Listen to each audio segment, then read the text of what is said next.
السلام عليكم ورحمة الله وبركاته.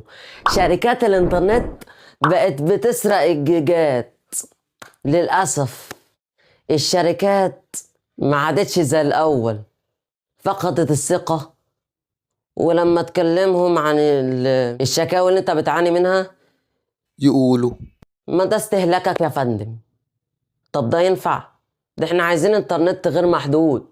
الانترنت ما عادش رفاهية زي زمان، ده بقى حق من حقوقنا الشخصية. كنا بنستخدمه في الكورسات، بنستخدمه في الشغل، وبنستخدمه في الدراسة.